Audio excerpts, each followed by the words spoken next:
el pasado sucedió, y esa es la gran ventaja que tenemos los historiadores, no podemos traerlo, sucedió y allá. ¿Se acuerdan cuando hablamos de este texto al comienzo? Cuando yo entré a la clase, eso sucedió y ya. No hay modo de volver. Sin embargo, el conocimiento, el abordaje, la mirada sobre eso cambia incesantemente. ¿Por qué? Porque la historia tiene mucho que ver con esta palabra que es la interpretación que se hace de. ¿Sí? O sea, no interpreta lo mismo alguien en Tucumán, parado en el siglo XXI, que alguien parado en el siglo XII. ¿Cuál interpretación vale más? Ninguna. Igual, pero las condiciones son diferentes, ¿sí? Entonces genera historias diferentes. ¿Y cómo se llama la historia de la historia? Historiografía. ¿Sí? Hay que entender cómo la historia ha ido variando, y no varía porque sí, porque es algo azaroso. No, varía porque la situación del historiador varía, sus intereses varían, sus preguntas varían, etc. ¿Hay una subjetividad? Porque somos seres subjetivos. Entonces generamos productos subjetivos. Es imposible que generemos algo absolutamente objetivo porque no lo somos. ¿Sí? El texto le propone un recorrido historiográfico. ¿Con qué escuela empieza? La escuela del Ranke. ¿Se acuerdan de esa escuela? En el parcial les pueden llegar a preguntar una escuela. Analice la escuela que desarrolla Ranke. Analice las características de la escuela de análisis. Analice las características de la escuela de análisis 1 y 2. ¿Se acuerdan que hay 2? Sí. Esta historia rankiana, chicos, ¿qué rasgos tiene? Así ligeros, rápidos. Objetividad absoluta.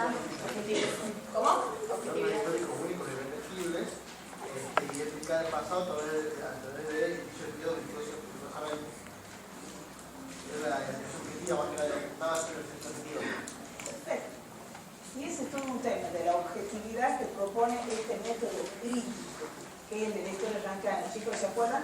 Esta historia soportada en documentos distintos que habían sido guardados en archivos. Es lo que hace el historiador, recopila, ordena cronológicamente, comprende y expone. ¿Él se involucra con esto? No. Esta palabra es mala palabra, diríamos, para el método crítico. El historiador se mantiene, no contamina esta historia que produce. ¿Sí? Ahora vamos, ¿es posible? Muy posible, pero eso lo podemos decir un tiempo después. Entonces este método que lo tiene descrito, que se interesa por quiénes. ¿Quiénes son la gente sobre la cual vale la pena escribir esto? Bebero, ¿quién más? Los burgueses, los ministros, los papas, los grandes personajes de la historia.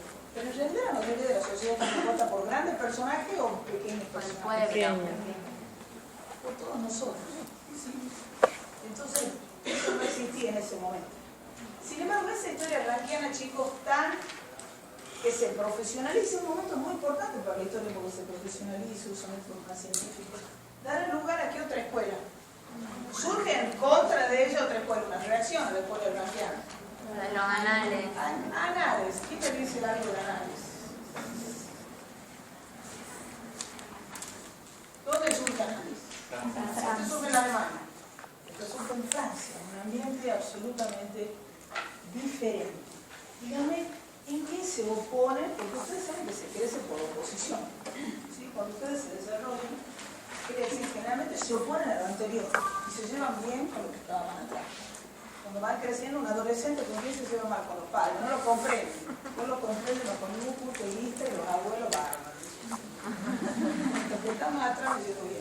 Cuéntenme dos rasgos de análisis o un rasgo de análisis que lo diferencie de la escuela rankiana. ¿Qué busca análisis? Superar. Critica la historia episódica de Rank y quiere abarcar más la densidad, la cultura y lo del tiempo también. Esta historia de acontecimientos o evenementiel, como le llaman los franceses, un hecho detrás del otro, un hecho detrás del otro, un hecho detrás del otro. ¿Sí? Eso dicen superar esto y hay que tener una mirada más global, ¿sí? Y Ana les va a utilizar un concepto que le presta el estructuralismo, que es el de estructura. ¿Por qué? ¿Se acuerdan? Ana les dice, todos los seres humanos estamos inmersos en estructuras políticas, económicas, sociales, religiosas, culturales, de representación, de imaginario. Para entendernos a nosotros, a cualquiera de ustedes, ¿basta con definir un aspecto? Si yo le pregunto a ¿de qué equipo es? ¿Ya la tengo definida? Me dio un rasgo, un solo rasgo de su complejísima persona. ¿Sí? Ana le dice hay que mirar todo y entender que este ser está integrado y atravesado por todas esas estructuras. O sea, la mirada es mucho más. ¿Qué pasa con los temas en análisis, chicos? ¿Se empiezan a tocar? ¿Solo los grandes hombres? No. Temas sociales, económicos. Se abren nuevos temas. Hay nuevos temas novedosos, sobre todo incorpora todo lo que es economía, incorpora todo lo que es sociedad. ¿Sí? Todo esto se refleja en una revista que escribe Mario Groff y Lucien Ferri, que moviliza todas las bases de la historia que se hacía en este momento, es mucho más social. ¿Sí? Y se empieza a hablar de las clases bajas, entre comillas, del vulgo, de la gente que no tenía cabida en la historia expresiva. Muy bien, aquí estamos hablando de 1929, cuando se edita la primera revista de análisis.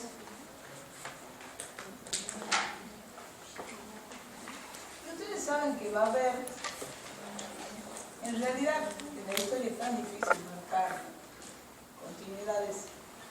No es que se cortan las cosas, muchas continuas están atravesadas por nuevas, se superponen como capas. Después del 45, ¿qué termina en el 45? La segunda guerra mundial. Pero las experiencias, chicos, de la Primera Guerra y de la Segunda Guerra, ¿qué le hacen a la humanidad? Y su mentalidad, en su forma de entender. ¿Cuál es la idea que entra en crisis y que estalla por los cielos? Y que era una idea que era clara en ese momento. El progreso. Hasta acá nosotros tenemos la idea de este progreso indefinido que ¿quién habría creado? ¿Ah? A ver quién se anima y le acierta. Si no le acierta, yo le digo. ¿Cómo usted? Antes de La educación. perfecto. Ilustrados. En la razón, el hombre puede progresar y lo va a hacer infinitamente. Ahora díganme, ¿por qué está en crisis la idea de progreso? Y la hagamos así, la hagamos utilizar. Porque se sufren muchos horrores, ¿Como cuáles? Hiroshima, Nagasaki, Vietnam, Bueno, porque las atrocidades carlistas. se ve que a través de la razón se ha llegado a hacer más mal uso de eso. El hombre siempre evoluciona hacia el bien. No. El hombre se esmera también en generar mal. Sí. Entonces el progreso indefinido no está ahí. Uno es, entra en crisis la idea de progreso, la pongamos ahí en el medio. Y además, chicos, que es un tema muy lindo que tenemos del segundo parcial, a fines del siglo XIX comienza a entrarse en las estructuras de las ideas el concepto de incertidumbre. O sea, ver todo lo que el ser humano puede generar, el horror de las cámaras de gas de Hitler, el genocidio armenio, las masacres stalinistas, demuestran que el hombre es capaz de maldades a niveles impresionantes. Y comienza a filtrarse esta cuestión de cómo el hombre a veces no está guiado por su voluntad, sino respondiendo por la intuición. La intuición como un factor clave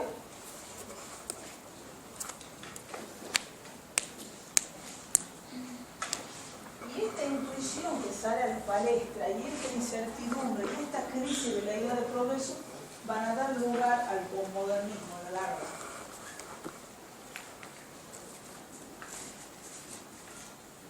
¿Y qué dice el posmodernismo básicamente sobre las ideas de la historia?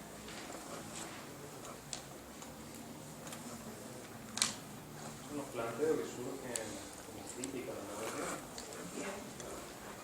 Una crítica profunda a la modernidad. ¿Dónde reside la crítica? En el lenguaje. ¿Por qué? Porque no hay lenguaje sin ideología. No se pueden apoyar en el lenguaje completamente porque el lenguaje es también subjetivo. Ajá. Aquí se ve todo el problema del giro lingüístico, ¿se acuerdan? Sí. ¿Quién me explica eso? Que la chica empezaba a plantear.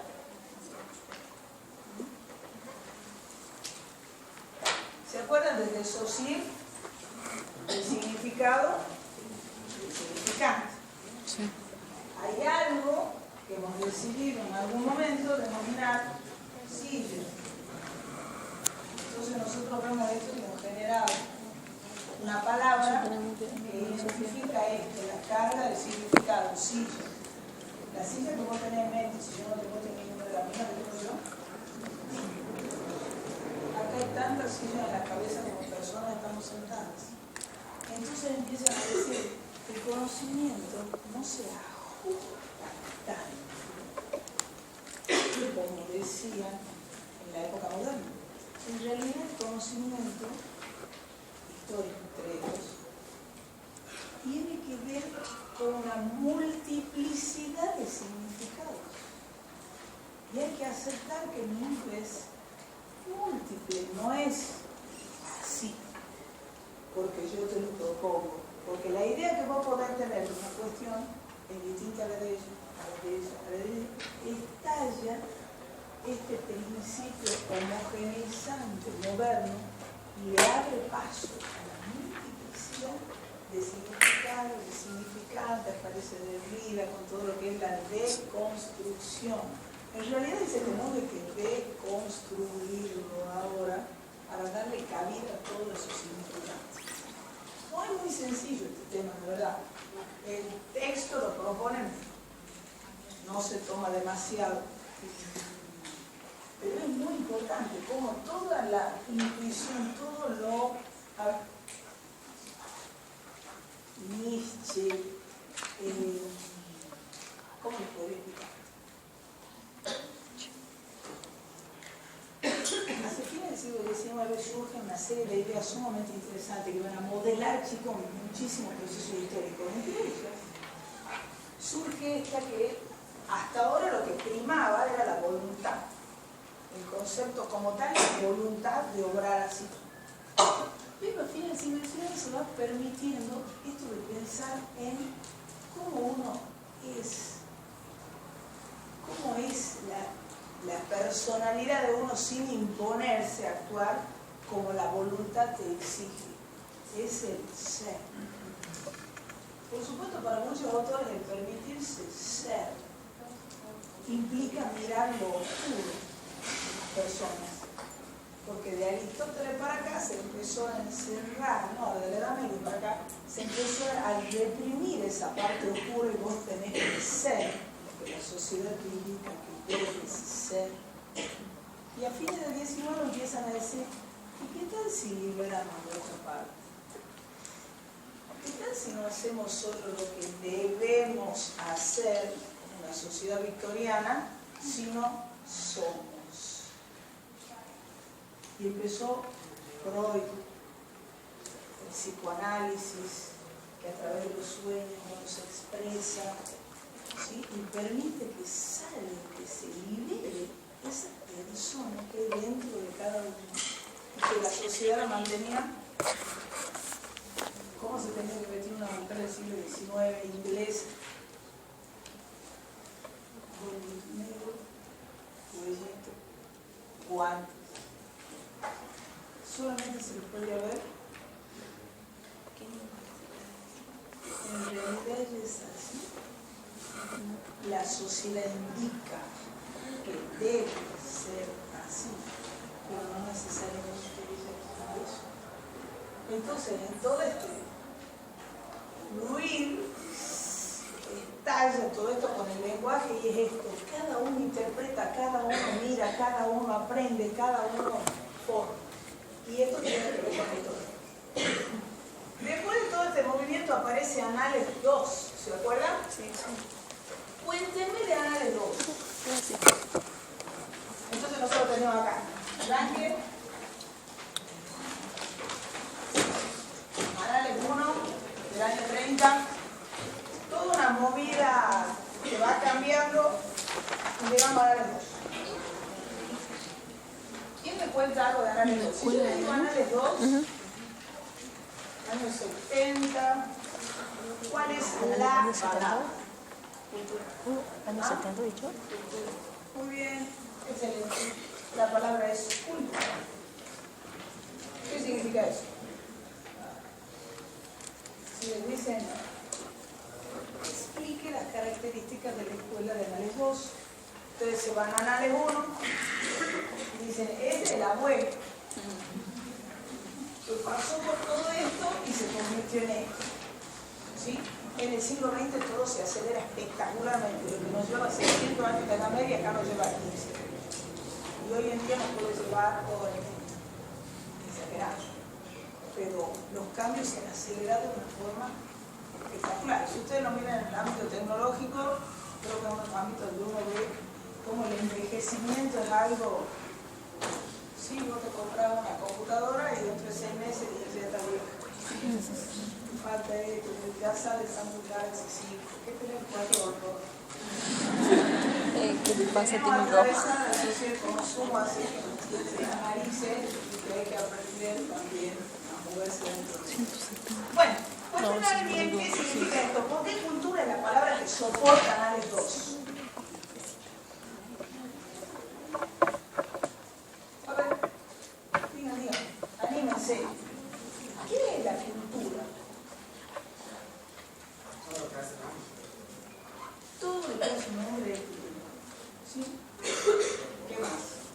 Se fijaban en la religión también de la gente. Por supuesto. ¿Solo la religión? No. La propiedad privada. Bien, ¿qué más? Las costumbres que tenían. Bien, ¿qué más? Bien, ¿qué más? Si una señora tiene unos niñitos mellizos y a uno lo llevan a Taiwán y a otro lo llevan a Berlín, Pido a Berlín. los niñitos se encuentran a los 20 años. Genéticamente son iguales. ¿Pero ellos son iguales? No. ¿Por qué? Porque su cultura es Pero hay... entorno. La cultura es mucho más determinante. perfecto. ¿Cómo qué? Como que en ese momento la cultura pasa a tener más protagonismo a la hora de constituir la historia. En cambio, en los anales anteriores lo habían puesto como en un tercer plano a la cultura. Eso pensaban ellos, pero en realidad la cultura está impregnando todo. ¿Por qué? Porque cuando uno nace en un lugar y lo forman, ¿qué forman en tu cabeza? Una determinada forma de pensar, de Una actuar. determinada forma de pensar, representaciones, imaginarios, modos de entender, modos de hacer, modos de comprender, ¿sí?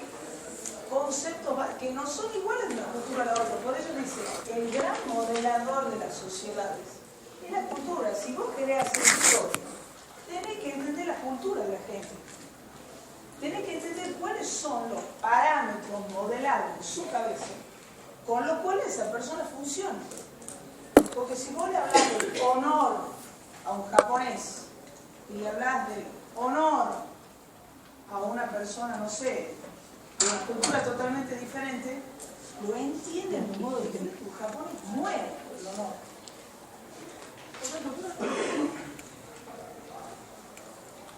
¿Con qué tiene que ver? Con las matrices de formación que te ponen. Entonces Anales 2 tiende a eso, a decir, cultura, perfecto, lo que dijiste, no está en un tercer nivel, no es lo económico, lo social, nada, y lo cultural. La cultura se ubica arriba. Dice, la cultura es la gran modeladora hacia abajo. ¿Sí? Y de la mano de Anales 2 se van a abrir una serie de caminos para la historia, que esto está muy bien dado en teórica. Hay retornos. Hay un retorno al sujeto. ¿Se acuerdan que acá hablamos de estructuras? Todos inmersos en esto económico, en esto social. Es un relato donde se vuelve al sujeto, donde se revaloriza el análisis microscópico, surge la microhistoria, donde se revaloriza toda la gente, pero la experiencia que tiene un molinero del siglo XVI es una representación de la sociedad de un momento. ¿Sí? Entonces, este concepto de cultura es absolutamente clave para entenderlo. ¿Qué les quiero decir? Cuando estudian este texto, a ustedes les tiene que quedar claro cada una de estas escuelas, porque las preguntas pueden ser individuales, más allá de que sean individuales, me interesa que se lo sepan. Pero se puede preguntar, a ver, analice las características de la escuela de Analitas. Por eso, no miren dos o tres cositas. Tengan el ejemplo como para poder contestar sobre esto. ¿Sí? El texto después habla sobre la objetividad. El sujeto de la historia, entonces es bastante fácil. Pero el tema de la objetividad me interesa, ¿cómo puedo contar sobre eso? Y ya no va a aparecer. Un poquito lo hemos dicho al comienzo. ¿Qué decía Karl Rankine? No, objetividad absoluta. No se puede contaminar mucho. Objetividad absoluta tiene que ser, ¿se acuerdan? El ejemplo que te digo. En el momento que se escribe la batalla de Waterloo, un inglés le pase la pluma a un francés que no se note, que le pase, no que digamos Boca River, gana Boca y escribe River. ¿Qué iba a decir? La injusticia, el árbitro, malísimo, no entorpeció el partido. River, a ver, entra todo. Tenés que ver desde dónde escribir bien lo que dice. Pero parece la objetividad absoluta. Hoy en día, ¿qué pensamos después de todas estas crisis? No se puede. No existe la objetividad absoluta. ¿Por qué? Somos seres subjetivos. Por lo tanto, no podemos brindar algo objetivo. Pero, entonces hago lo que quiero. No. Soy subjetivo. No me digan nada, soy subjetivo. Frenenme, limítenme. Históricamente yo voy a poner soy subjetivo. Limítenme, hágame profesional. Llévenme a un ámbito científico. ¿Cómo me limito?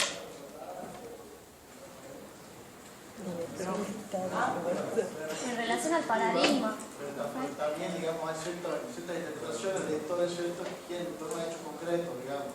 Esta cosa que pasó, pues intentar escribirla. Las causas, las consecuencias de esos hechos son tal, digamos. Hay que hacer un esfuerzo de un acercamiento honesto a la verdad. A veces, chicos, sinceramente uno va investigando algo y tiene una hipótesis. Seguro que esto me va a dar así. Y uno empieza a investigar, ¿no? Empieza a mirar para otro lado. El historiador tiene que tener la suficiente honestidad como para decir, no, la cosa viene por acá. Los indicios tiran la tendencia hacia otro lado, no hacia donde yo inicialmente pensé. ¿Sí? Entonces, en el marco de una producción científica, siguiendo los pasos del método científico, de hacer un esfuerzo de verdad necesario de acercamiento, porque, como dijimos, el conocimiento es provisorio. ¿Alguna vez terminaremos? No vamos a terminar. Porque nunca vamos a lograr una historia perfecta, porque no lo somos. ¿Sí? Entonces vamos a generar acercamientos que van a estar lo más cercanos a las cosas como suceden. ¿Sí? Por eso se habla de muchas historias y no de historias. Sino hay distintas miradas, distintas interpretaciones. ¿Sí? ¿Tiene alguna pregunta? O sea, con la historiografía como que va a distorsionar un poco más cada vez más. ¿Por qué distorsionar? Vamos, que es como libros de otras personas y va a escribir la gente solita, va a ver súper distintas en primero. Bueno, pero tenés que mostrar. No te voy a decir distorsionar. Por eso yo escribo mi fuente y la fuente, puedo interpretar la fuente, pero la fuente tiene un mensaje acá. Y vos podés interpretar, pero no podés irte. ¿Sí? Bien. ¿Les queda claro esto? Ojo con la objetividad, ojo con la escuela, apréndansela bien. Y vamos a nuestro texto número 2. De 10, sí. Preguntar algo, consultar. Marcial tiene 4 preguntas. ¿Cuáles son? ¿Me la puedes decir? ¿Cuáles son? Digo, ¿me la puedes decir así que yo solo eso?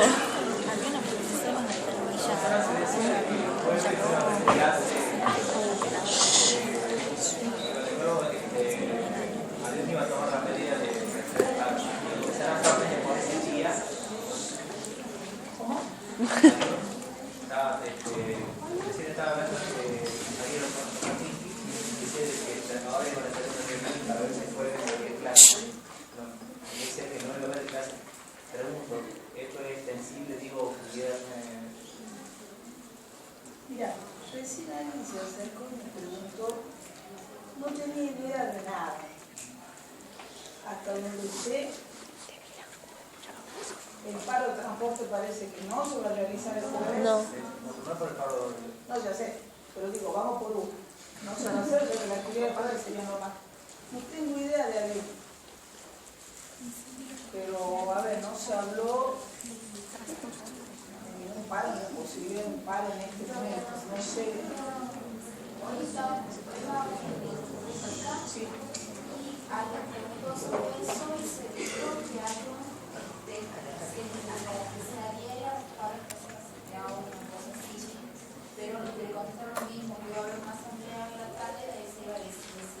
Bueno, mañana se va a enterar. La verdad no sabía nada, así que no me puedo dar ninguna respuesta. Está el paro de la CGT. No creo que se sienta pesado. No hay paro de colectivo. En eso, alguien dijo que si se abría la CGT, se adherían ellos, pero que se iba a ir a una asamblea para ver si todos estaban de acuerdo o si no. Y esa asamblea era buena. Así que no sé hasta cuándo. Y sería el jueves nada más. ¿Se acuerdan? Yo estoy de 8:30 a 10:30 en la tarde. No sabía nada de esto de algo, me tuve que averiguar. Bien, nuestro texto número 2 es Ilustración. el texto de la transición. La ilustración en tercero. Ustedes necesitan ese texto 2. ¿Sí? Necesitan entender cómo llegamos a la revolución. Y él plantea de un modo bastante fuerte la transición de la antigüedad al feudalismo, cómo se conforma el feudalismo y de ahí cómo se inicia el capitalismo. Chicos, ¿por qué es importante ese texto? Porque le da todos los rasgos de cómo se organizaba la sociedad, de cómo es una sociedad feudal, estos 3 órdenes justificados de un modo divino que se establece en la cabeza de las personas, en el marco de estos imaginarios que estamos diciendo. ¿Sí? Así que ojo, porque el texto 2 va, si no, ¿cómo hacemos entrar en crisis al feudalismo de la Revolución Francesa si no saben qué es el socialismo? ¿Sí? Este modo de organización política, social y económica que tenían Francia como modelo que también el resto de países, donde existen los señores feudales, los campesinos, los siervos, donde están atados por relaciones personales, por relaciones de vasallaje y de servidumbre, donde la monarquía se ha convertido prácticamente en algo teórico, que es el rey. El rey es el máximo representante de la nobleza, con poderes taumatúrgicos, él puede curar, él puede, sí, tiene poderes sagrados, pero el poder real está en manos de los señores feudales, ¿sí? Drenado a manos de los señores feudales. Y a partir del siglo XVI ustedes tienen una recuperación de esos poderes feudales, los monarcas se vuelven muy poderosos, surgen las monarquías centralizadas nuevamente. Bueno, ese texto 2, ¿ustedes tienen alguna duda especial con el texto 2? Es bastante sencillo. ¿Cómo termina organizándose? Francia, una monarquía absoluta muy fuerte, y en Inglaterra una monarquía parlamentaria. ¿El rey es tan fuerte? No. ¿El fuerte es quién? El parlamentario. A lo mejor la mayoría de los países que tienen monarquía parlamentaria. Vamos a nuestro texto 3. Si quieren que hablemos algo de esto, lo hablamos. Nuestro texto La ilustración. La ilustración.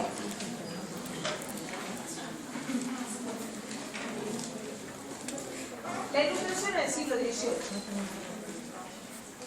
Chicos, la ilustración surge en el XVIII, pero hacia atrás tiene alguna serie de antecedentes. Charlie. La ilustración, o cómo más se le llama este movimiento, siglo de las luces y del iluminismo. ¿Por qué? ¿Dónde está la luz? ¿Qué es la razón?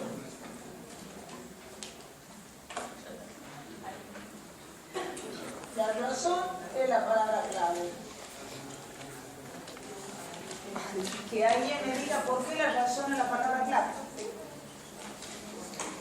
A ver, nosotros acabamos de decir que en el siglo XX decían que somos demasiado racionales. Esta gente nos formateó demasiado racionales. Tenemos que liberarnos. Pero a ver, vamos a este momento. ¿Por qué está bueno? ¿Por qué se habla del racionalismo con tanta fuerza? ¿Por qué la razón es positiva? ¿A qué se opone? Vamos de nuevo. Al absolutismo. Justamente había pasado toda una pasado 1000 años la base del conocimiento religioso. O sea, la razón estaba relegada a un plano. La iglesia mandaba los mensajes centrales, la mayoría de la población, no toda. Como una especie de desacralización. Hay una sacralización del conocimiento. Y si vos querías estudiar o aprender a leer y escribir, que era lo máximo que podías hacer si no eras sacerdote, ¿a dónde ibas? Los monasterios. Tenías que hacer un monasterio, como los sacerdotes ya no tenían que escribir.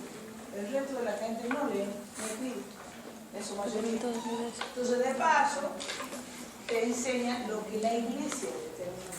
Cuando surgen las primeras universidades, Bolonia, etcétera, etcétera, el mensaje que se da es un mensaje que no es criticable.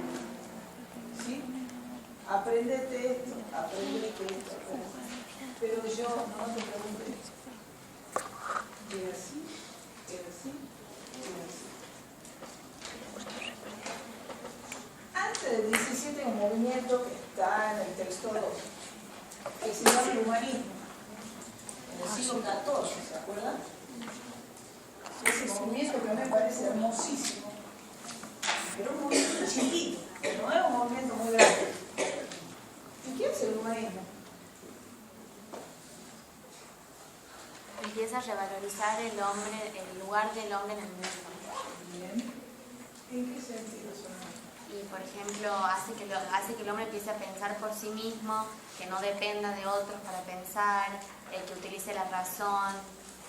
Ahí aparece un señor Lutero que dirá, ¿por qué la iglesia tiene que interpretar la Biblia? Por supuesto, sabe que ¿por qué no puede cada uno libremente interpretar? Empieza a surgir eso de cada uno a uso de Dios. Cuando que vos te aprendes que te tiene que convencer, te tiene que parecer. ¿Sí? Entonces aquí es donde la razón comienza a filtrarse, así como la razón chiquita, y va creciendo hasta este siglo XVIII, donde la razón se impone de modo cada vez más fuerte. Y bueno, y en este camino, ¿a quiénes tienen? ¿Quién decía pienso? Descartes. No, puede ser por la tos. En el 17. René Descartes. ¿Quién llega a decir eso? Pienso. No es que me dicen las cosas como tienen que ser, yo lo pienso. Y existo en función de eso que pensaba. Hume, Bacon, un montón, y van haciendo sus aportes para que lleguemos a un movimiento fuerte, como el movimiento ilustrado del siglo XVIII, donde la razón tiene una presencia enorme. ¿Sí? ¿Cuáles son los principales pensadores de la ilustración? ¿De dónde son? ¿De qué nacionalidad son? Franceses. Ingleses y franceses. En el texto ya casi no está. Tenemos un inglés clave que es Locke. Y dentro de los franceses, ¿quiénes?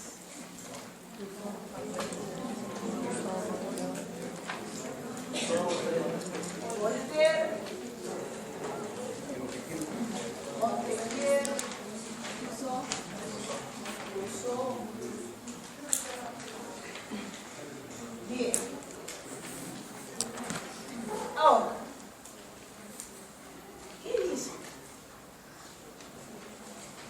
Esas son las ideas clave de la ilustración. Empecemos con Voltaire. Voltaire tiene muchas ideas propias. No, la función de Voltaire no está ahí. ¿Dónde está? Que lo hizo impresionante. Lo que decía Locke. ¿Qué hace Voltaire? No vive en Islandia, ¿se acuerdan? Se iba y se escondía en Inglaterra, volvía, lo volvían a correr. ¿Qué hace?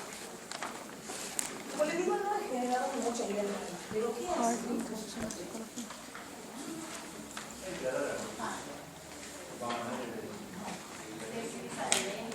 ¿Cómo?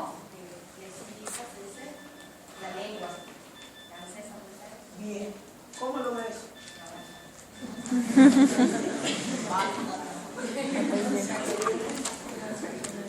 Está bien que te con esa lengua.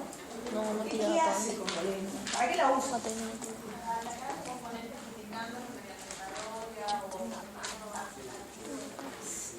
Ridiculiza.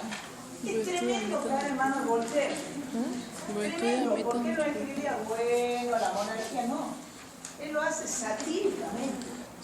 La gran función de Voltaire es tomar los defectos del antiguo régimen y reírse del rey y de todos los sistemas que propone y de toda la intolerancia que carga, etcétera, etcétera. Y vamos a empezar a notar esta bonita palabra que es el antiguo régimen. Que concepto esa palabra.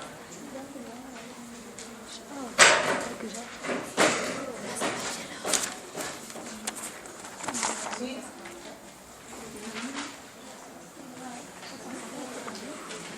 Voltaire ridiculiza permanentemente en la prensa y saca a luz toda la inconsistencia que tenía el sistema. ¿Sí? Montesquieu, en cambio, genera ideas importantes. ¿Como cuál? ¿Qué dice Montesquieu? Habla de la relatividad política. Muy bien, ¿qué es? Dice que una constitución, por ejemplo, puede ser buena para un país, pero mala para otro, porque depende del contexto de la historia, de la institución, De la gente. Él dice, no es lo mismo gobernar para un país, él dice la geografía, todo influye. No es lo mismo los países calurosos de la zona que los países helados del norte. ¿Por qué? Porque el carácter de la gente es distinto. Entonces, como el carácter de la gente es distinto, las leyes que rijan sobre ellos tienen que ser diferentes. Habla de la relatividad respecto a los sistemas políticos. Perfecto. ¿Qué más? la división de poderes también. Eso es algo claro. Montesquieu habla de la división de poderes. O sea, habla del relativismo político. Habla de la división de poderes. ¿Qué es? Y vamos a poner la grande acá. ¿Por qué considera tan importante dividir el poder? Ojo, la división que propone Montesquieu es la que tiene hoy Argentina. ¿Sí? Para que ustedes tengan una idea. ¿Por qué es tan importante dividir el poder en ese momento? Para que sea equilibrado. ¿Cómo era el antiguo régimen en Francia donde vivía? Absoluto. El rey es el dueño del poder. Así. Excepto dos limitaciones sensibles que son las famosas leyes naturales del reino, el rey hace y deshace. Y la gente se da cuenta que poco protegido está delante de él. O sea, si un rey tiene ganas de, pues en general no se hacen esas cosas. Pero la sensación a nivel teórico es, entonces dice que el poder no lo tiene que tener uno. Y tiene que funcionar como un sistema de peso y contrapeso. O sea, cada uno de los poderes tiene que controlar a los otros. No es que somos amigos. No, eso no es lo ideal que quiere. Si cada uno cumple su función, que su función está controlar al otro. Porque en realidad el poder del Estado está dividido entre los tres. Esto es absolutamente importante y ataca directamente al sistema antiguo rey. Bien, ¿qué más dice Montesquieu sobre las leyes, chicos? Que el rey tiene que estar bajo el rey. Que el rey debe estar, habla del espíritu de las leyes. Y este espíritu está de acuerdo con el relativismo, ¿verdad? Pero la ley debe estar sobre todos los habitantes del Estado. En el sistema antiguo del régimen, ¿se acuerdan? El rey habla, pero él no está supeditado a la ley. ¿Por qué no? ¿A él quién lo gobierna? ¿Quién lo controla a él? Sí. Dios. Entonces, el representante divino no puede trabajar con la ley humana. Dice Montesquieu, él tiene que estar debajo del imperio de la ley que genera, para que veamos si es justo. Si él puede vivir debajo, porque tal vez uno genera leyes debajo de las cuales considera insoportable vivir. Pero si va para él también, vamos a ver si no se cuida más. ¿Sí? O sea, todos bajo el imperio de la ley.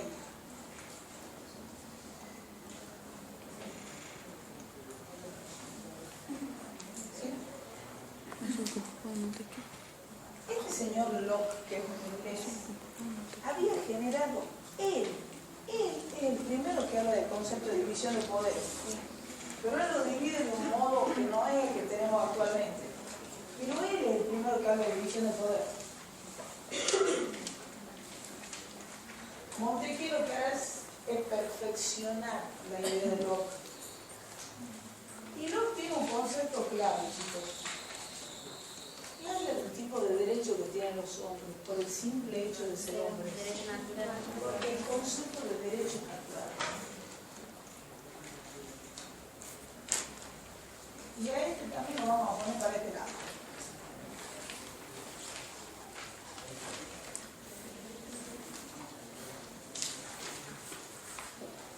¿Qué es un derecho natural? ¿Es un derecho que uno le solicita a un rey? ¿Qué significa de natural? Viene como Innato. llegaste el primer grito en este mundo, son tuyos. Cuando tengas un minuto de vida, son tuyos. ¿Cuáles son los derechos naturales? El derecho a la vida, a la libertad, a la propiedad. Para muchos de ellos, incluso no creen, y a no ser oprimidos. ¿Sí? Este será este inglés claro para la ilustración.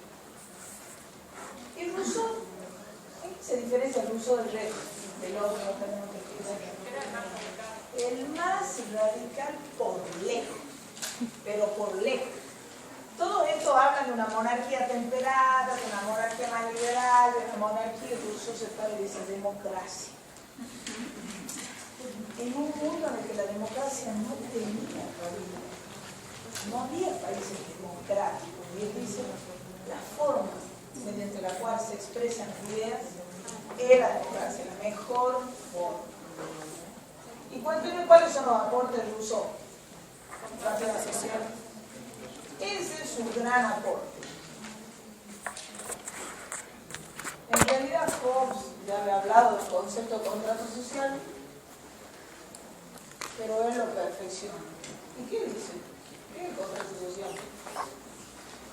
Para Rousseau, ¿cuántos contratos sociales hay? 2. Un contrato que hacemos, ¿qué? Todos nosotros entre sí decidimos asumirnos como una sociedad civil. O sea, señores, todos vamos a tirar para el mismo lado. Todos nos vamos a poner de acuerdo. Todos vamos a construir en un sentido y hacemos un pacto, nos conformamos a nuestra sociedad civil. Y un segundo pacto, donde pactamos con quién? Con el poder. ¿Sí? En el primero constituimos la sociedad civil, en el segundo es esa sociedad civil con el gobernante. Por eso son 2. Este contrato social se sustenta en el concepto de soberanía nueva. Ustedes me acaban de decir que la soberanía es el máximo poder. En el antiguo régimen provenía de Dios al rey. ¿Qué dice Rousseau? La soberanía no viene del rey, de Dios al rey, ¿viene de dónde? ¿Eso funciona hoy? Cada vez que ustedes votan, todos los partidos políticos están deseando su voto. porque los dueños del poder en ese momento somos cada uno de los votantes. Entonces, esto que estamos diciendo rápidamente significa un cambio de cabeza así impresionante, ¿sí? O sea, no es Dios, sino el concepto de soberanía popular. Estos 4 conceptos iluminados por la razón son una explicación básica de lo que es la ilustración. Los ustedes les piden clases de ilustración, los antecedentes del movimiento y concéntrense en la explicación de estos conceptos. Mínimamente. De acá para adelante lo que quieren. Porque ustedes van a ver que usted quiere más cosas sobre la educación, etcétera, etcétera. Pero para hablar de ilustración, necesito estos 4, sí o sí. ¿Sí? Por supuesto, la ilustración, chicos, hay una ilustración política y una ilustración, bueno, después veremos el tema del liberalismo, no lo quiero volver. ¿Vamos hasta ahí? ¿Seguro? ¿No tienen preguntas? Siga. Nuestro otro texto es el texto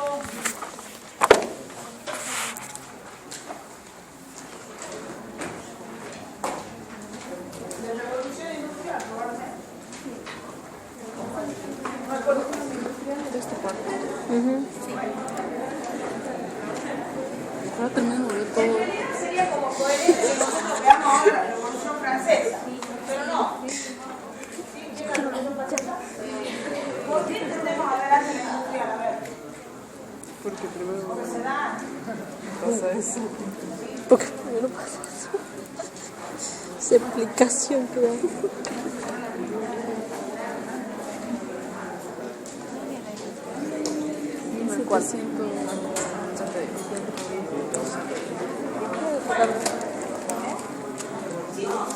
Esta idea ilustrada mueve muchas censuras.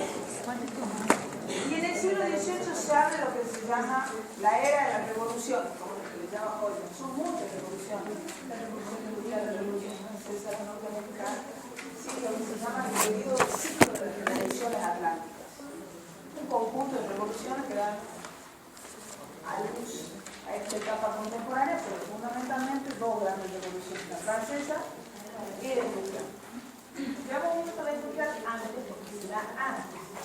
En el texto ustedes tienen 2 propuestas. ¿Se acuerdan cuáles eran? La versión clásica de la revolución industrial y la versión nueva de la revolución industrial. Si yo tuviera que preguntarles algunos rasgos de esa versión clásica, ¿qué le diría? A ver.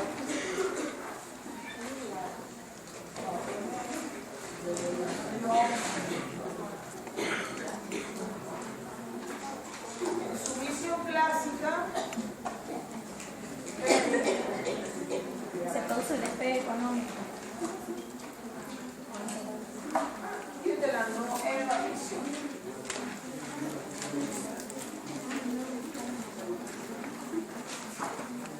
Cuéntenme la clase. Se da en Inglaterra. ¿Cuándo? 1763. Esa es la preferida. Entre 1700. No se puede decir la revolución industrial se dio el 11 de enero de 1760, 70 ya se le empieza a servir. Así son los procesos históricos, ¿sí? Clic, no. Así. Entonces, a partir de 1760, 70, 80 es el número que se ha establecido. Se inicia la revolución industrial. ¿En qué consiste?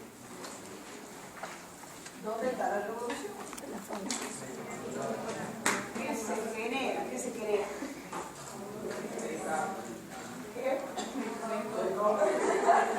El despegue. ¿Pero qué se inventa? La industria. La máquina. Las máquinas.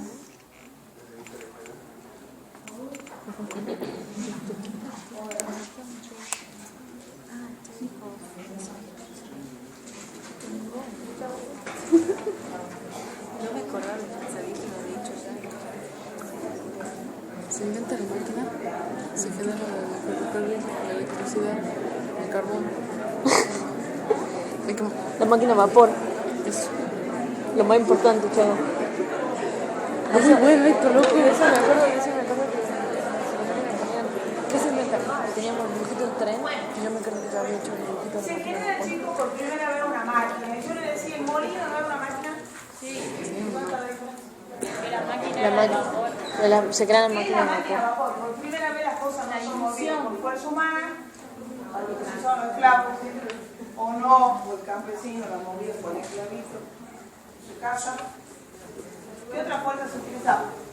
Eólica o del agua, o animal. Surge una nueva fuerza que es la fuerza del vapor y se generan máquinas movidas por este nuevo tipo de fuerza. Bien, ¿qué más? ¿Cuál es la primera industria que manufactura que se industrializa? La textil. De algodón. ¿Qué rol juega el mercado externo? Para sacar la materia prima y para que después la se vendía. El rol valorar. Poco, mucho importante, no tanto. Muy importante.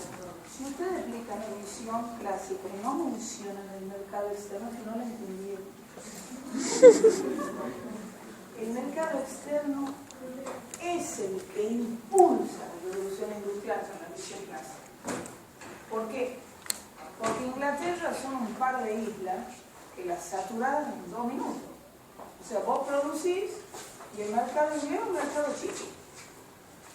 Entonces, ¿qué haces? Te quedas estrangulado. En realidad, para la explicación de Hobbes, Van Ashton, etc., es el mercado externo de sus colonias. Ahí es cuando Que tenemos alimenta la que revolución. explicar el comercio triangular. Exactamente. Perfecto. El comercio es triangular de Europa a África, donde surgieron los esclavos, De África. de África a América del Norte, donde tenemos la plantación del algodón, y a sus colonias. Y de ahí a Inglaterra, donde se obtiene la materia prima manufacturada. ¿Sí? Lo que Inglaterra le vende de India, lo que le vende a América, pero no pueden comparar un mercado como el externo con un mercado interno. Las grandes fuerzas de impulso de la revolución industrial de la revolución clásica son el mercado externo. ¿Qué mano de obra? Esclavos. Dígame para qué utiliza la mano de obra esclava. Inglaterra, África. Para el cultivo. ¿Conocen la planta de algodón? Sí. ¿Cómo es? ¿Es un árbol? ¿Qué rasgos tiene la plantita? Es unos capullitos de algodón, pero tiene una espina inflamable.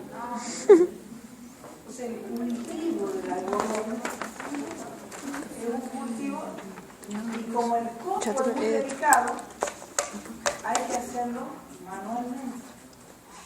Son como unas telas enormes que se ponen y la gente va, pero se necesita mucha mano de obra. Porque además es lento, no es que vos podés hacerlo con el mismo Este es una espina considerable, o sea que la persona cuando toma el copo lo tiene que tomar con cuidado, que toma el mega guante, pincha mucho, es una espina fuerte. Entonces se necesita ver el mercado externo y la mano de obra esclava. ¿De dónde la saca la mano de obra esclava? De África. Del África. Si usted explica la versión clásica, es clave el mercado triangular que acaba de marcar. ¿Sí? Entonces, expliquen todo esto. El mercado externo, la mano de obra esclava, el escenario número 1, las fábricas. O sea, si vos querías hacer la revolución industrial, necesariamente tenías que instalar una fábrica a donde traer tus trabajadores. Ustedes saben que eso se da en una coyuntura que se da en Inglaterra muy fuerte, donde las clases inglesas de comienza a concentrar territorio, ¿se acuerdan? Y libera el campesino, y el campesino ¿dónde va? Porque saben que le paga un poco por lo menos un año de trabajo. Mercado mercado externo, mano de obra esclava, la fábrica, el take-off, que acaban de mencionar, gracias a esta industria textil algodonera que va de la mano del carbón. ¿Por qué? Porque se está caliente el agua para obtener. Hablando del carbón de Santiago del Estero con el que hacemos el asado, ¿de qué carbón hablamos? De hulla, del carbón de piedra. Calentar ese carbón para tener fueguito y calor por un montón. Este otro carbón no. Puede ser un asado de una hora. El otro carbón aguanta, por eso viene de la mano de todo el desarrollo del carbón y de qué otro tipo de mineral. ¿De qué son las fábricas? Los maquinarios son de hierro. Bueno, hay una serie de elementos más, pero ojo con estos grupos que generalmente se olvidan de ellos. Y estos son centrales, absolutamente centrales. La revolución no se podría haber dado sin esto. La nueva versión, ¿qué dice aquello? Tiene 5 grandes críticas, ¿se acuerdan? La primera es, ¿sería el take-off? No, es impresionante, no, ¿por qué? Textil y el dinero. Más allá de eso, digamos, esas dos, más allá de eso, creció mucho la economía. Se sobredimensionó ese crecimiento y se lo generalizó, y en realidad no fue así. Crecieron mucho algunos segmentos de la economía, pero no otros. Y si vos mirás globalmente la economía, el crecimiento no fue tanto, fue menor. Por eso no hay un despegue. Es un estado muy fuerte el Estado inglés, porque está haciendo guerra y a su vez está manteniendo la revolución. Entonces, la primera cuestión tiene que ver con ese take-off, ¿no es cierto? Se pone en duda ese take-off.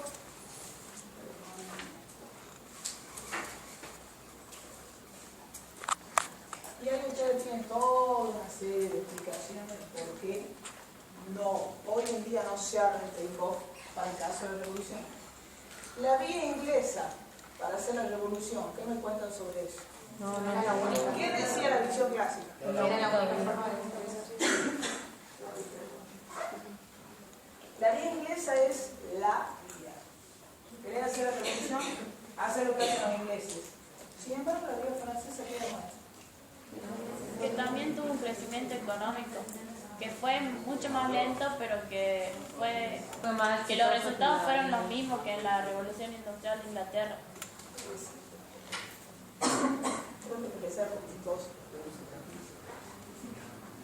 Francia tiene un desarrollo absolutamente diferente. Yo voy a traer un poco de agua, chicos, ¿no?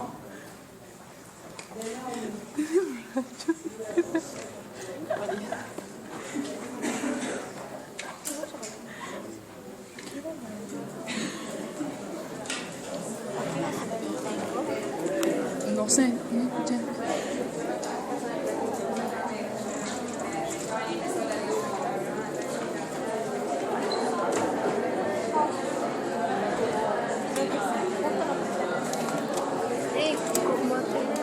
Ahora te queda antes que se me vaya la idea. Ya se me ha ido. Ya se me ha ido. ¿Qué? A ver si me ve. La vía inglesa no es la única vía, las francesas también habían crecido económicamente, pero con más lentitud, digamos. ¿Eso no? Sí. Pero con los mismos resultados.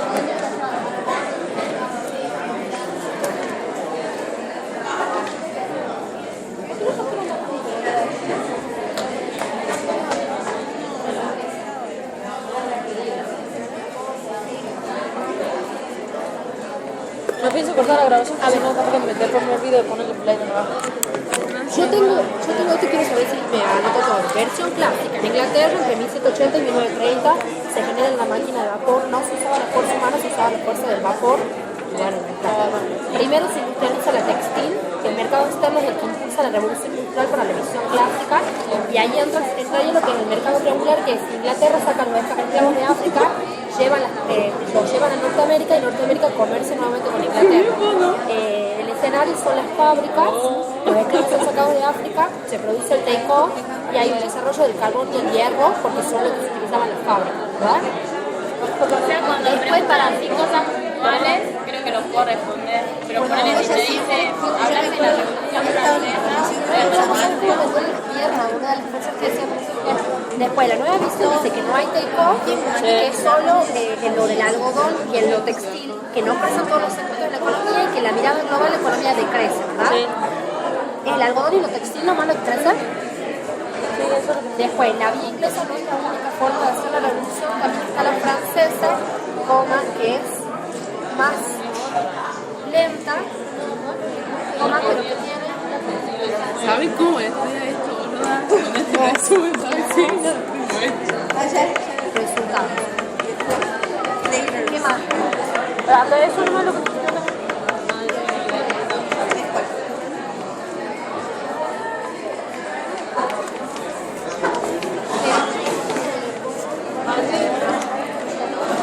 aprovecha para sacar mi lapicero. Ah, bueno.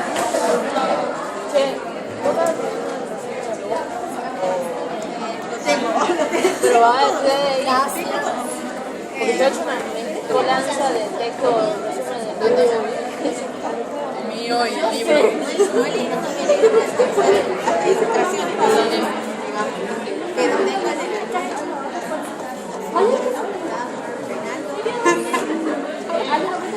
Una mezcla de todo. Mañana te sacar a las 9 de los 5, ¿no? Bueno, vas a tomar la verdad. Yo tampoco. O sea, yo no he todo. Pero ni siquiera transcribo, ya no llego, me parece.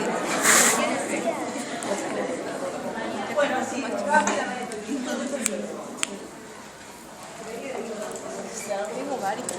La vía inglesa y la vía francesa, ustedes tienen que demostrar cómo Francia, con una estructura poblacional y de recursos totalmente distinta, tenía fábricas en Francia. ¿Qué tenía? No tenía industrias como Francia. Hablando de que tenían un producto de altísima calidad versus los ingleses que eran montones en la fábrica con productos mucho más ordinarios, de un uso más cotidiano, muchísimo más barato, pero lo tanto más colocado. Los franceses decían, uno carísimo. Los ingleses hacían mucho barato. Según ellos, eso era la vía, pero Francia creció más que ellos. ¿Sí? La tercera cuestión que se desmitifica es el tema de la protoindustria. Y en realidad se desmitifica y se crea. ¿Qué es la protoindustria? La industria domiciliaria. Y ojo con el tema, por ahí lo dejan así. La protoindustria es una forma de economía en la que se utiliza, por ejemplo, en un periodo de tiempo, una parte de los trabajadores trabajaban en la agricultura y con lo que quedaba del tiempo le hacían manufacturas con la tela.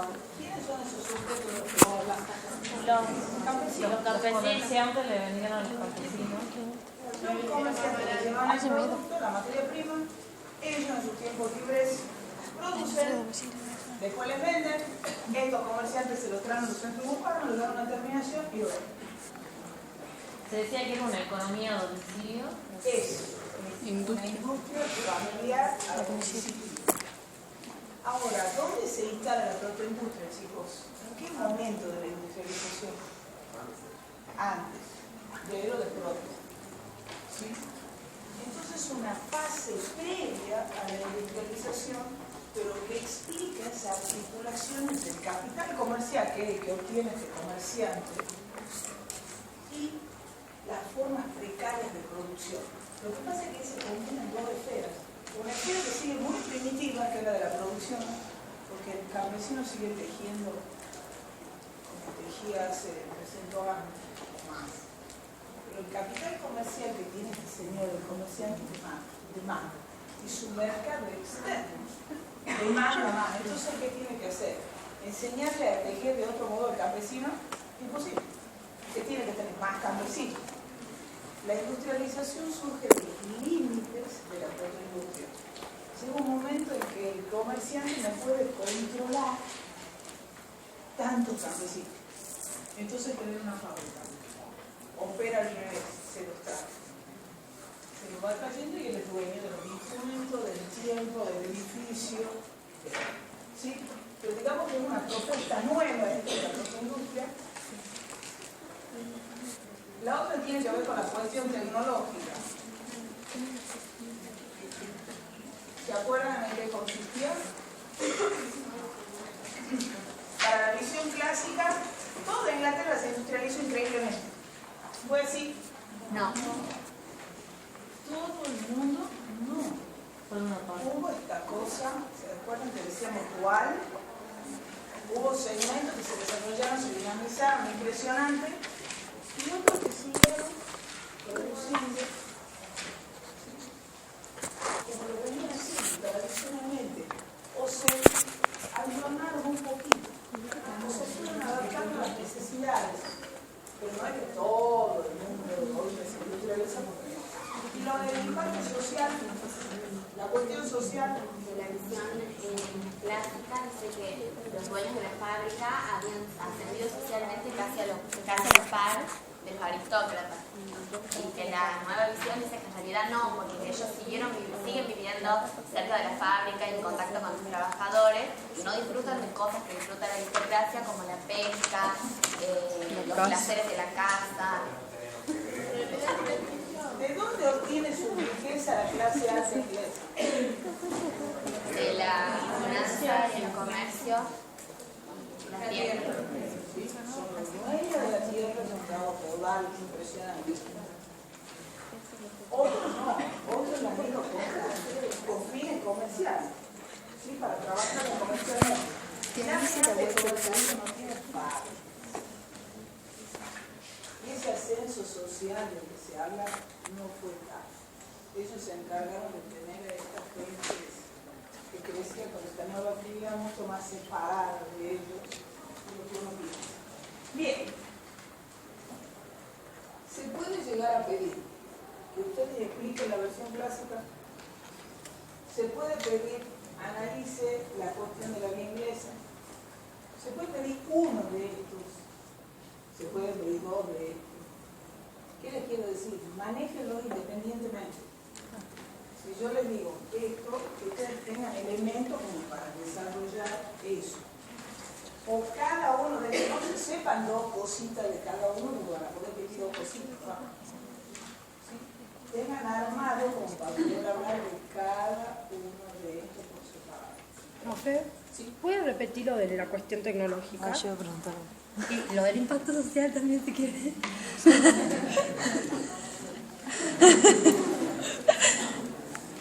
Esto está bastante claro, no es de lo más difícil. Según la visión clásica, Inglaterra se industrializó, se pobló de telares en un principio y después de máquinas de tejer. La versión esta te dice que en realidad no es que todo Inglaterra se industrializa, es que en realidad algunos segmentos se industrializan, pero otros tienen un desarrollo y continúan con actividades tradicionales. Chicos, una persona que es, a ver cómo les puedo decir, una persona que su familia ha sido carpintero por 4 generaciones. Ustedes piensen, metanse en su cabeza, cual es dificilísimo, pero en sus representaciones es tan fácil que nos inviten a que él ponga una fábrica de textiles. Las ideas son cárceles de larga duración, en muchos casos. Es difícil salirse de prácticas centenarias y pasarse a otro lugar. No es imposible. Algunos lo hacen. Hay cabezas más flexibles, hay ánimos diferentes. Pero en general hay una resistencia a ese tipo de cambios. Entonces algunos se animaron a dar el salto, pero muchos no lo dieron. Y hay que ver eso. O sea, Inglaterra se industrializó, sí, se utilizaron en parte. Y otros siguieron con los relojes de cilindro, haciendo los muñecos de porcelana de cilindro. Por eso el desarrollo fue igual. Yo también había leído, Sí. creo que si me acuerdo bien, que en algunos casos se combinaron, digamos, las dos. En algunos casos sí, las totalmente. dos formas. Sí. Había producciones masivas de, no sé, remeras, pero que tenían su terminación con obra humana, digamos. En realidad supera toda la ficción.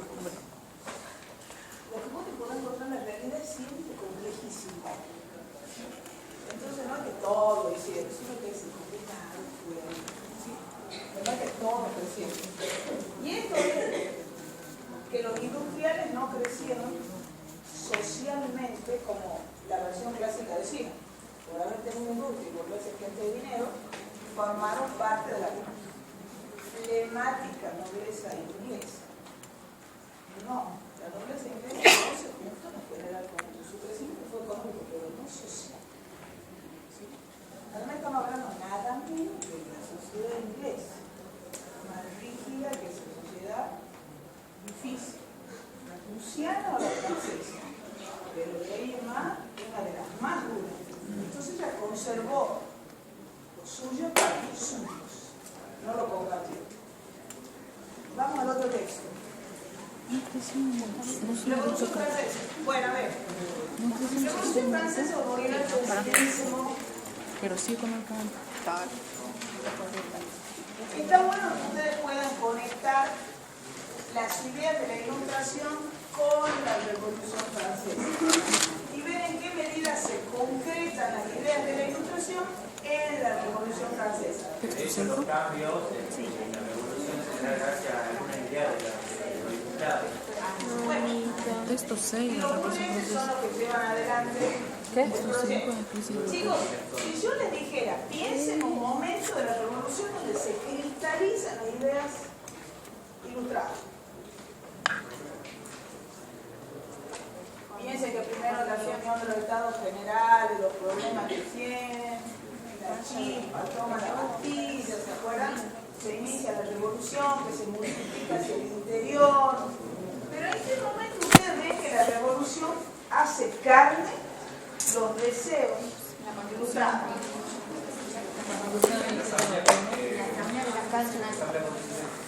En la Asamblea Nacional Constituyente se toma una serie de medidas y eso es muy importante, ¿no? En esa asamblea se toman una serie de medidas que permiten cristalizar la idea ilustrada.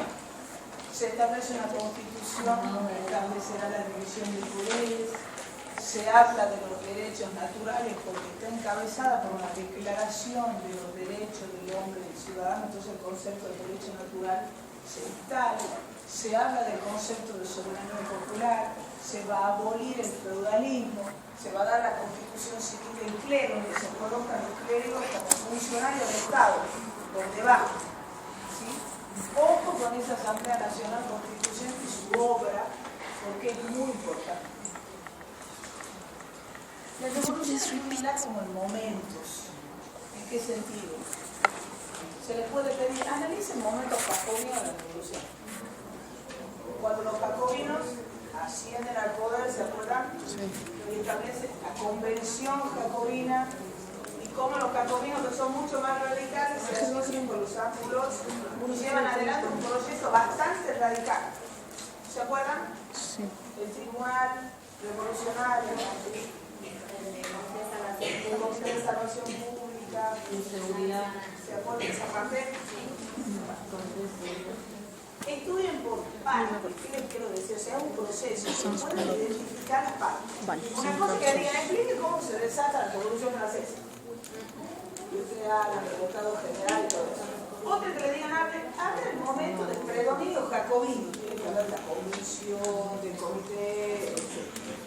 Identifiquen momentos para que les resulte más sencillo a la hora de... Y cuando piensen en parcial, siempre el recuerdo. ¿Qué les quiero decir? Si usted le dice, analicen la obra de la Asamblea Nacional Constituyente. No se vayan, introduzcan el tema. En el marco de la Revolución Francesa, una vez que se había iniciado la Revolución, el 17 de noviembre se reúne la Asamblea Nacional Constituyente. Introduzcan el tema, pero no se tomen 2 hojas para introducir. Fíjense que cada uno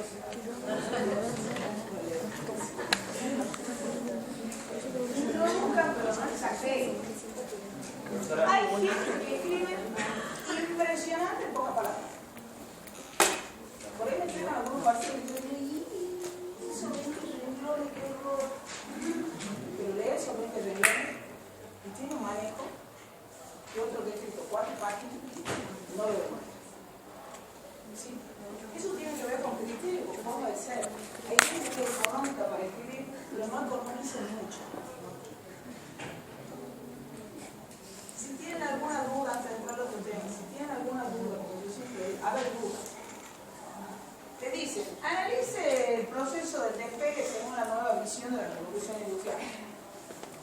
Ustedes dicen, ay, no la tengo tan clara. Estoy dudando, la verdad. No la voy a escribir. C. Si ustedes saben algo, escríbanlo. Porque se corrige la pregunta del 1 al 10, se suma y se divide por 4. Y tal vez esos 2 puntos que te están faltando es eso que vos decidiste no escribir. Si no saben, no escriben. ¿Entiendes? Porque encontrarse con una... Es una cosa medio horripilante, no tiene idea. Pero si saben, y dicen, pero me parece que escriban lo que ustedes, hasta donde ustedes crean que pueden, escriben por ejemplo, porque a veces da pena que uno suma y dice, me falta un punto. Es decir, que tal vez si vos hubieras, yo corrijo y digo, está malísimo, bueno, 3, bien, porque está esta idea acá, ese 3 te aporta a la suma final. ¿Entienden? Después cuando veo los parciales a veces me da pena, a ver, ¿y esto no sabías nada?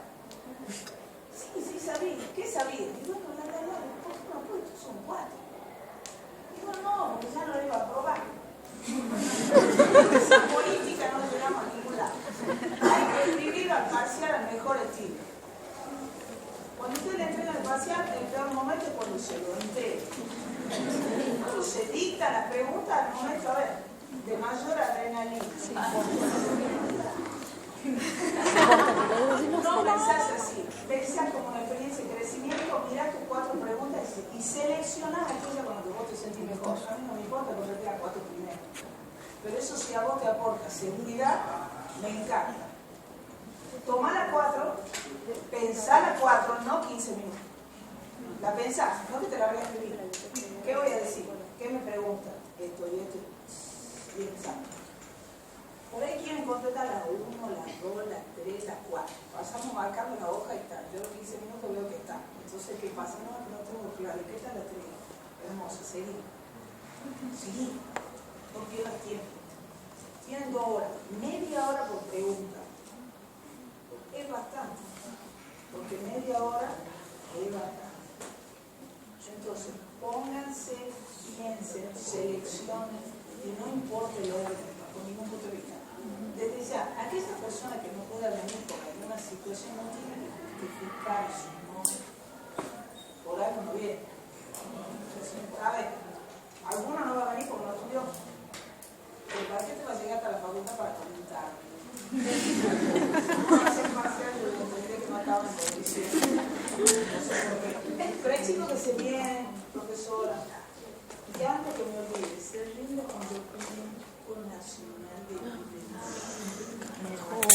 Si ustedes no tienen algún documento que avale su vida. ¿Con libreta puede ser? ¿Cómo? Las personas que tienen problemas con cuestión de religión se les hacen acercar de una fecha especial. Si alguno de ustedes la tiene cerca.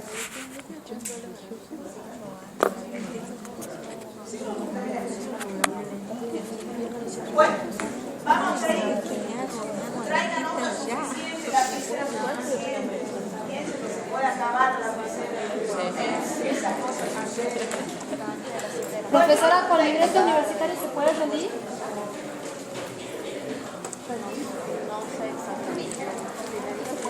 A ver, ya no quedan como 2 minutos. La Revolución Francesa, la independencia norteamericana. ¿Qué decirle sobre este texto? No tenemos tiempo de revisar, pero ¿qué decir? ¿Se acuerdan de la independencia norteamericana? ¿Se acuerdan? No, acuérdense. Que los norteamericanos, por eso que están muy lejos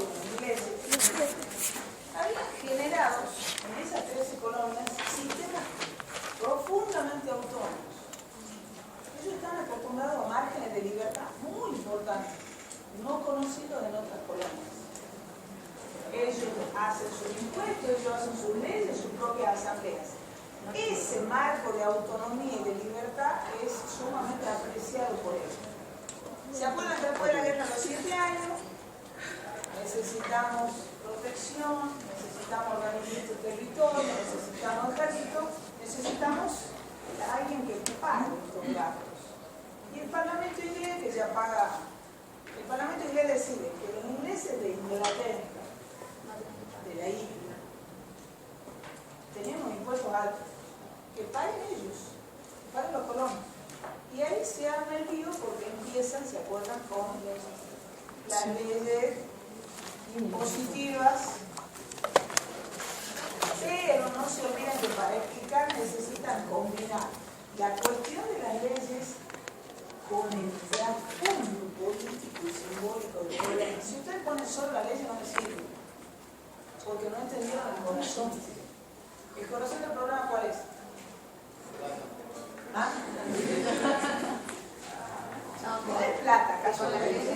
Con la ley, Si fuera impuesto es plata. con las leyes la colonia siente que el Parlamento amenaza su autonomía, digamos, y ahí comienzan a...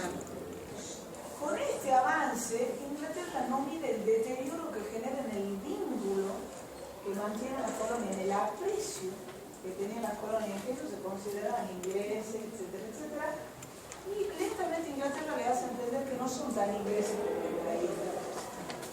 Y que, ¿se acuerdan que se enfrenta esto del Parlamento tiene derechos sobre todas sus colonias? Y las colonias, nosotros sentimos que ustedes avasallan nuestros derechos adquiridos, de hacer nosotros nuestras propias leyes. Ustedes avasallan nuestra libertad, avasallan nuestra autonomía. Y los ingleses dicen, vaya, no, ¿verdad? Soy la metrópoli. Y los otros les dicen, pero cuidado, hace 100 años que nosotros hacemos nuestra propia ley. ¿Con qué derecho lo puedo decir que no? Se enfrentan esas dos concepciones políticas diferentes. Si se quedan en el impuesto, se quedan cortos. Tienen que avanzar sobre el otro problema. El problema de la representación política. No hay impuestos sin representación. Lleven gente de nosotros al Parlamento a que discuta. Colón. Y los ingleses seguramente empiezan a entender dónde están ubicados en realidad. Entonces, cuando se hable de las causas de la independencia norteamericana, vayan por explicar los niveles de libertad a los que están acostumbrados, el avance que implica la legalidad, el impuesto, y cómo esto afecta algo intangible. No es plata, es poder, es libertad. Por ahí es donde ellos se indignan y por supuesto el tema de la representación. ¿Sí? Eso. Nuestro otro texto es de la crisis del imperio. Sí. ¿Qué voy al balance? Nosotros hablábamos No, crisis del imperio. pero también pensábamos que la plata, digamos, estaba en Inglaterra, que estaba mucha guerra, no estaba sacando de fronteras, y tenían las fronteras que pensábamos. Para el Parlamento es plata. Ahora se entra en crisis con eso. Ahí está. Para el Parlamento es plata. Necesito la plata para pagar el ejército, la organización, mantener los indios en raya, etcétera, etcétera, etcétera. Para el colono, no. Eso no es lo que tiene que pagar los impuestos. Si vos no podés venir a determinar los impuestos, hace 100 años lo determino yo. Sí, bueno, pero en el fondo, teóricamente, yo siempre pude. ¿Cómo lo hiciste? En la práctica, vos acá. Para el Parlamento es plata, para esto, además de que les cobran y les jueguen, el problema es más hondo. Es un problema de representación política. ¿Sí? Crisis del imperio. Tiene encima este texto. Este texto, chicos, tiene como un montón de partes, ¿viste? Pero poder explicar básicamente cómo. Las reformas borbónicas, a ver, siglo XVII. ¿Se acuerdan que España está en crisis? Como España está en crisis, relaja sus controles durante casi 100 años y los americanos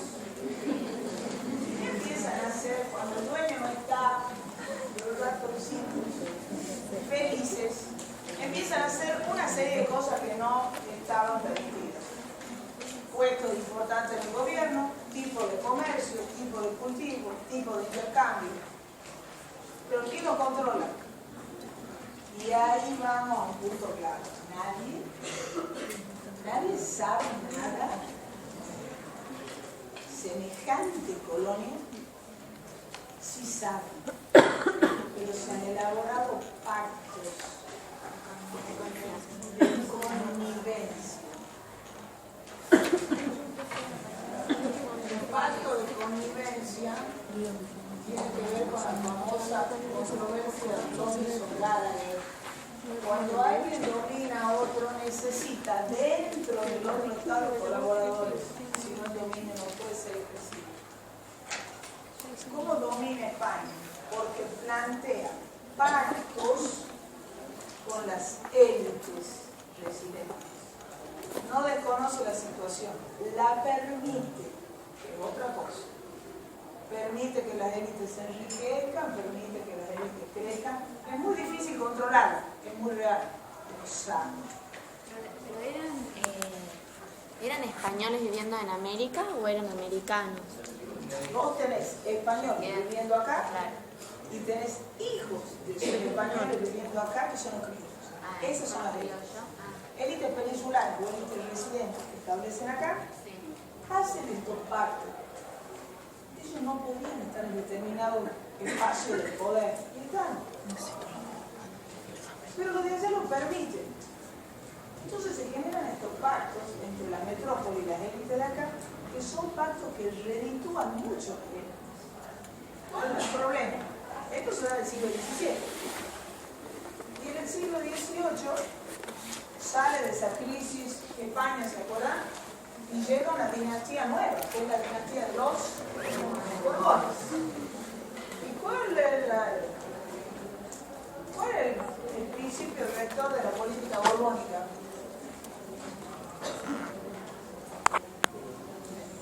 ¿Qué quieren hacer con el Estado? Modernizarlo. Vamos, si el Estado viene muy caído hace muchos años, lo modernicemos, lo ajustemos. ¿Y eso qué significa? A ver, colonia, vamos a ajustar este vínculo que tenemos un poquito liberalito. ¿Y eso qué significa? Paga más impuestos, rendime cuentas, y que las élites residentes empiecen a salirse del espacio de poder. Todo esto lo hacen a través de unas reformas, ¿sí? Que se llaman las reformas borbónicas. Bueno, no vamos a hablar de la reforma borbónica, pero hay modernización del Estado. Y esto va acompañado, chicos, de aquí está este concepto clave del neoabsolutismo. Brian Harvey habla del neoabsolutismo. ¿Por qué? Porque los borbones vienen a recuperar poder sobre todos los espacios. Y cuando ajustan este vínculo mediante la reforma borbónica, tocan esto. Entonces las empiezan a desplazar a las élites de estos pactos, a no reconocer estos pactos. Y las élites sienten el impacto. ¿Esto es causa de las independencias americanas? No es una causa directa, pero sí es una causa indirecta, porque toda esta circunstancia, tocarle estos pactos que para ellos significaban tanto, genera una conciencia americana.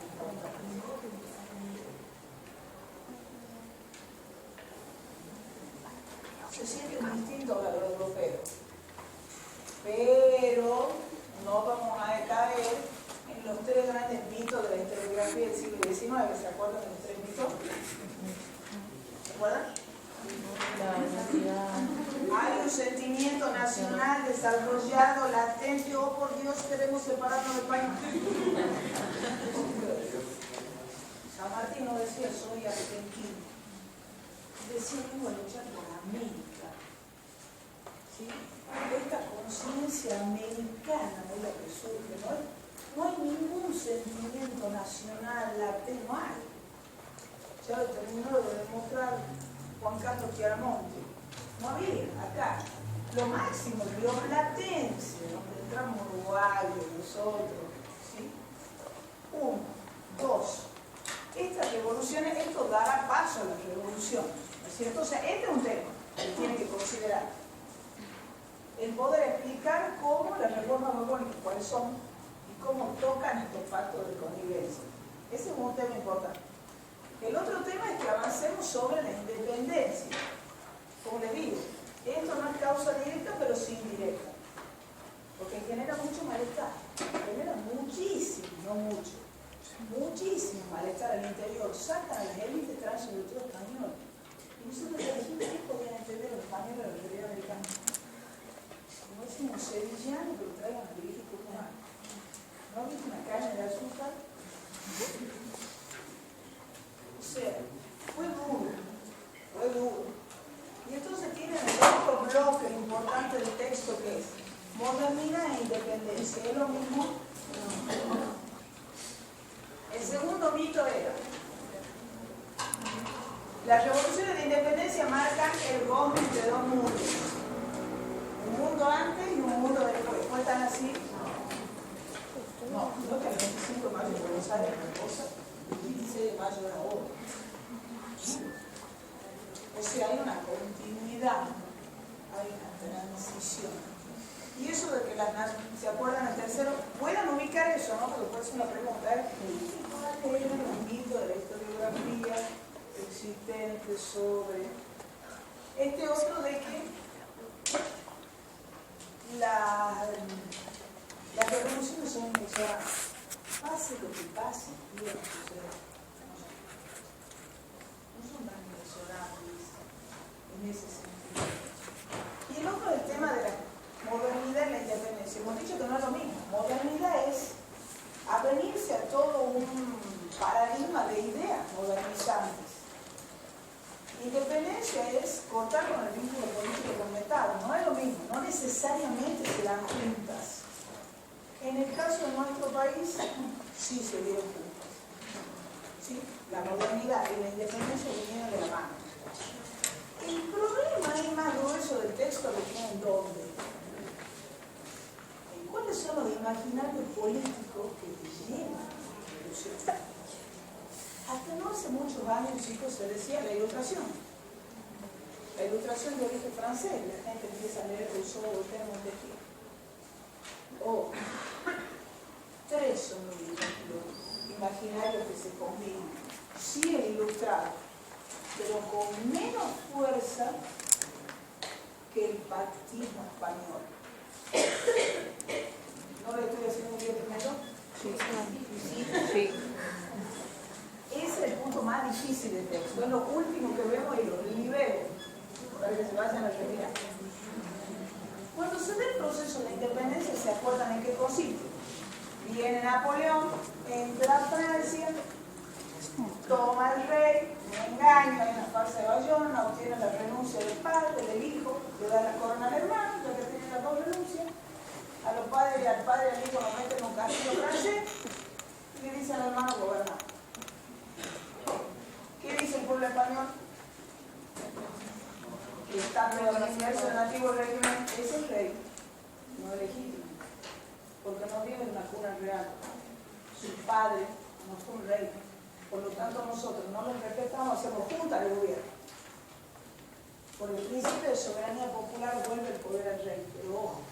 Los franceses tienen el concepto de soberanía popular, pero los españoles tenían una escuela muy antigua que decía que cuando había una situación de peligro imperante, los nobles en lugar de tener el derecho a la recuperación del poder de defensa de la gente.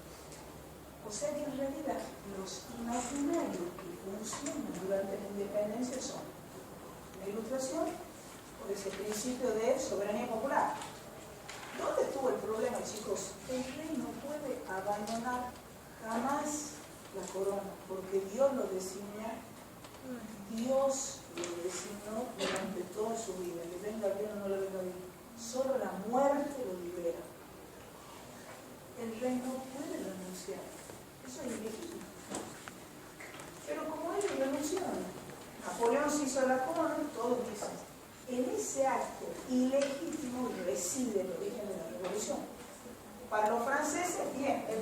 soberanía popular de Rousseau hace que el poder venga al pueblo y hagamos juntos. Por un lado. Para otros, es el pactismo español, de que no, según nuestra escuela de Salamanca, el siglo XVI, etc., cuando hay una situación de peligro, el poder vuelve. O sea, no todos pensaron desde la Ilustración, también se pensó desde el pactismo español. Y ahí tienen un tercero que no es tan complicado, porque tiene que ver con el neoabsolutismo borbónico. Vamos a ver. ¿Tienen que poder explicar la diferencia entre los conceptos de independencia y modernidad? Explica cómo se produce la independencia y dónde está el momento claro. El rey no puede deshacerse del pueblo. Eso es verdad. El legítimo no se puede. Si él está metido en el castillo bajo 7 llaves, sigue siendo el rey. Porque Dios le dio el poder a él. Entonces dicen, el Bonaparte que no es nada. Mi hermano Napoleón, nepotismo al mejor estilo. Entonces, en su no obediencia se sustentan en varias ideologías, varios ideales.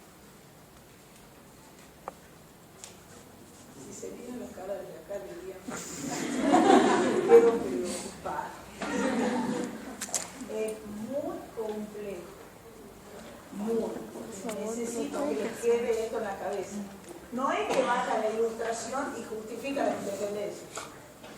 Es la Ilustración para algunos, el pactismo español para otros y el proceso nuevo absolutista. ¿Sí? Distintas formas de entender la misma acción, porque todos quieren cortar con la corona el fe ilegítimo. ¿Vamos? Tarea para la casa. Lean bien esta parte, parece que no la tienen muy bien.